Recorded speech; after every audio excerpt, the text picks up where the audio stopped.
కూతురా కోడలా ఎవరు ప్రధానం? కొడుకు పెట్టే పిండాల కన్నా కోడలు పెట్టే దీపానికి ఎక్కువ ప్రాధాన్యత ఉంటుంది. అది కోడలి గొప్పతనం. కూతురా కోడలా ఎవరు ప్రధానం అనే ప్రశ్నకు కోడలే అని సమాధానం చెబుతుంది భారతీయ ధర్మం. ఎందుకో తెలుసా?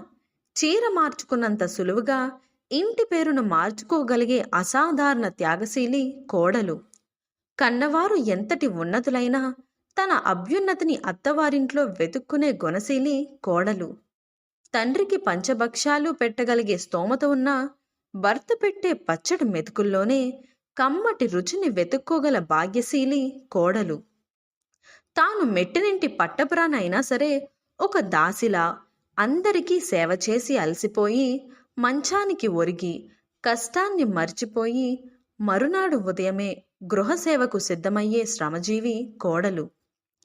కుడికాలు పెట్టి కోడలు తన ఇంటిలోకి రాగానే అమ్మ కోసం బెంగపెట్టుకున్న పసివాడిలా ఎగిరి గంతులేస్తాడు ఆ కోడలి మామగారు. ఎందుకో తెలుసా? రేపటి నుంచి అందరికీ అన్నం పెట్టే అమ్మే కదా కోడలు.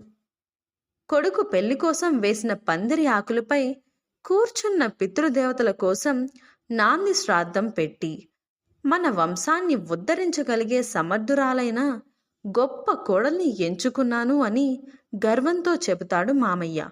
ఎందుకంటే కోడలే అత్తింటికి అసలు కాంతి. ఏ ఇంట కోడల్ని తక్కువ చేసి కూతుర్ని గొప్పగా కీర్తిస్తారో ఆ ఇంటి గృహలక్ష్మి చిన్న బుచ్చుకొని వెళ్ళిపోతుంది. ఎందుకో తెలుసా? కోడలే గృహలక్ష్మి కాబట్టి.